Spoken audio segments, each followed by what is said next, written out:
The most expensive mistake in life is not failure. It is spending years becoming acceptable to everyone else, until there is barely enough of you left to live your own life. A person does not disappear in one dramatic moment. They disappear quietly, one swallowed truth at a time, one hidden desire at a time, one act of pretending at a time. That is how many people lose themselves. Not because they are weak, but because they keep asking one dangerous question. What will people think of me? This is the story of a 30-year-old man who looked respectable on the outside. But inside, he was slowly starving to death. Because for years, he had been feeding everyone else's comfort and starving his own soul. In an old riverside town, there lived a 30-year-old man named Arman. Arman worked in his family's fabric shop. People liked him. He was polite, careful, and did not speak too loudly. He did not dress too boldly. He did not say things that made people uncomfortable. In a place where everyone watched everyone, that made him easy to respect. But that was not who he truly was. Long before he became the quiet man, folding cloth, Arman had loved words. As a boy, he loved stories, speeches, poems, and powerful lines that made the heart feel less alone. He used to stand on the roof of his family's house at night, with an old notebook in his hands, and speak to the dark sky as if 1,000 people were listening. When he spoke from that deep place inside him, he felt alive. He dreamed of becoming a storyteller, a speaker, a man whose words could lift people. At first, the mockery was light. Then it turned into advice. Be realistic. Do not embarrass yourself. People respect quiet men, not dramatic ones. Even the people close to him started helping the world make him smaller. His father would say, "The shop is real. Your words are not." At first, Arman resisted. He kept writing. He even signed his name once for a local speaking night. But on the evening of the event, he overheard two men joking. One speech, and he already thinks he matters. Some men would rather be admired than useful. Arman kept walking, but something in him turned cold. He removed his name from the list and went home in silence. And after that, it kept retreating, quietly. He stopped reading aloud. He stopped practicing openly. He hid his notebook. He stopped saying what he really thought. When he had something worth saying, he swallowed it.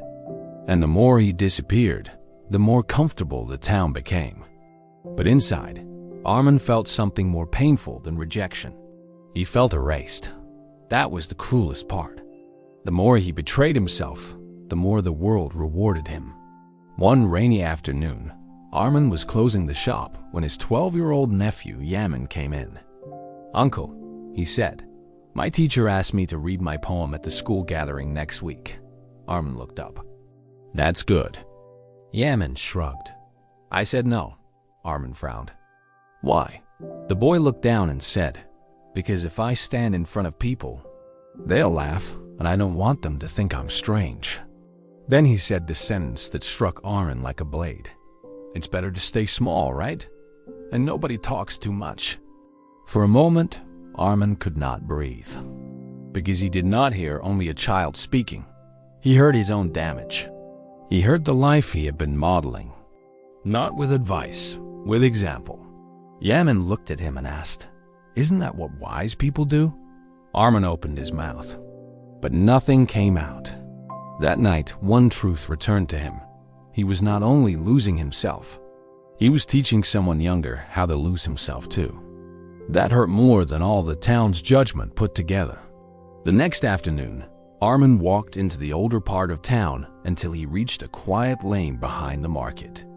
There, between a locked bakery and a cracked wall, stood a tiny tailoring studio. Above the door hung a faded sign, "Master Salim Tailor." Arman entered. Inside, the air smelled of cloth, chalk, iron, and old wood. Master Salim looked up from his work table and studied Arman for a long second. Then he said, "You have the face of a man who has been shrinking for years." Arman gave a tired smile, but his eyes betrayed him. Sit. Arman sat down. Without speaking, Master Salam lifted a piece of deep blue cloth. It was beautiful, but ruined. "Do you see this?" he asked. "Yes." It was once enough to make a strong, elegant coat. He turned the cloth slowly.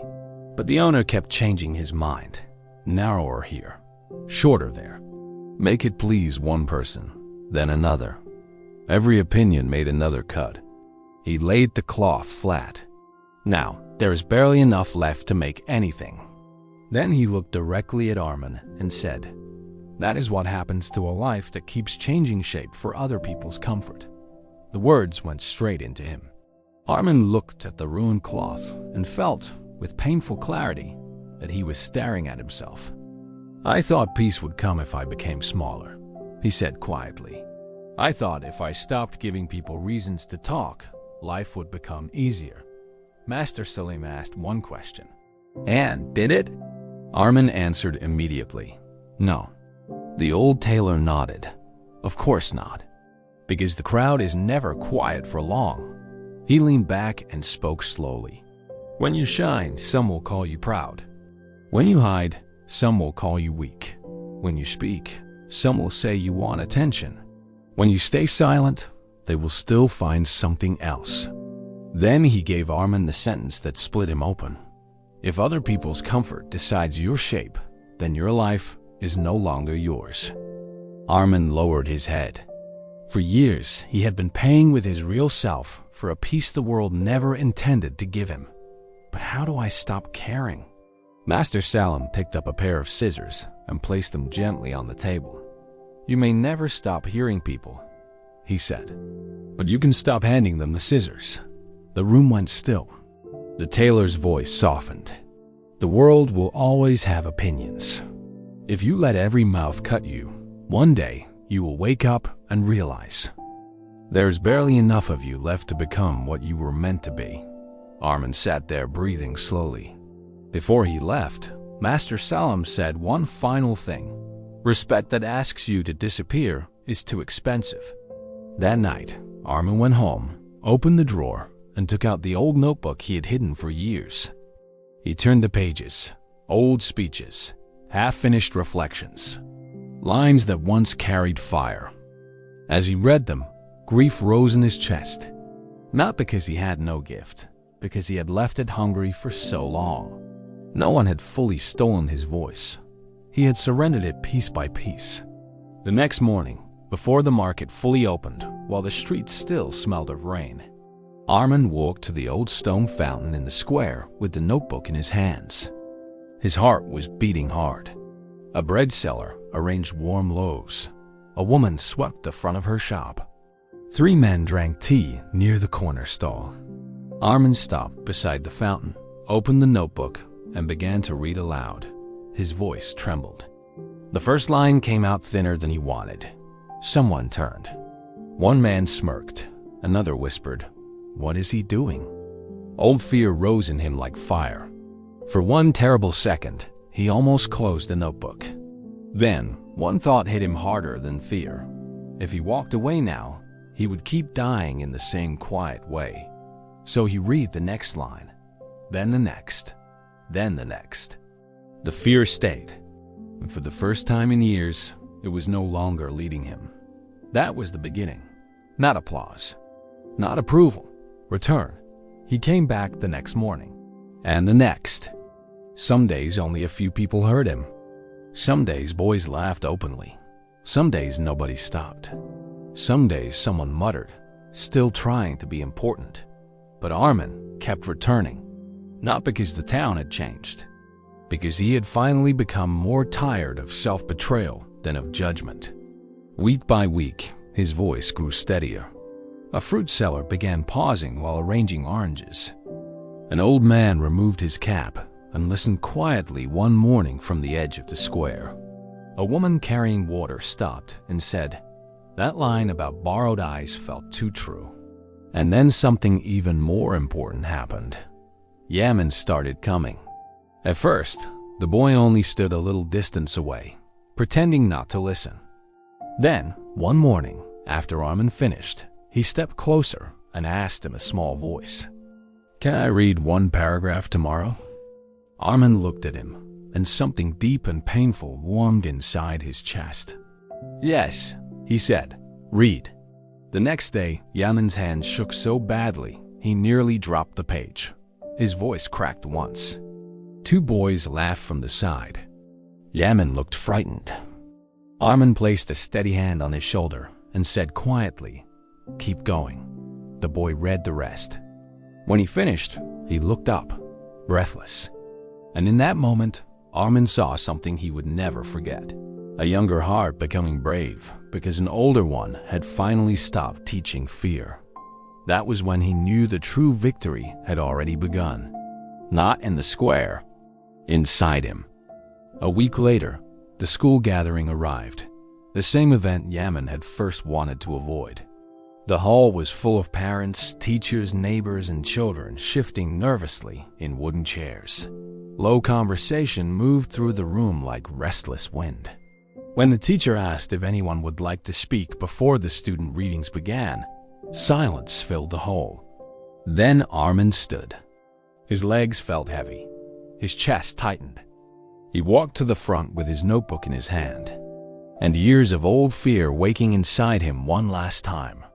But now he understood something freedom had taught him. Courage is not waiting for fear to disappear. It is refusing to disappear because fear is present. He stood before the room and began. He spoke about the slow danger of becoming a performance for other people. He spoke about shrinking to keep the world comfortable. He spoke about how a person can look respectable on the outside while quietly vanishing within. He spoke about how many lives are not ruined by failure, but by years of asking permission to be real. The room became silent, not perfectly approving, but deeply listening. And when he finished, the silence held for one long breath. Then came applause. Not from everyone, but enough. And for the first time in his adult life, Arman realized something life-changing. The applause was not the victory. The victory had happened earlier. The day he stopped asking the crowd whether he was allowed to become himself. After him, Yaman walked to the front. His small hands trembled, but his eyes were brighter now. He read his poem, not perfectly, but honestly. And when he finished, he smiled in that raw, fragile way only real courage can produce. Later that evening, Arman returned to Master Salim's shop to thank him. The old tailor listened quietly, then handed him the same ruined blue cloth from the table. Arman looked confused. "Keep it," Master Salim said, "so you never forget what happens when a life is cut too many times for other people." Then he gave him one final sentence. The crowd was never going to become your home. Stop paying rent there. And that is the lesson. A person does not lose themselves in one day. They lose themselves every time they silence their truth to keep other people comfortable. They wear what earns approval. They say what avoids judgment. They hide what makes them come alive. They shrink, soften, delay, and disappear.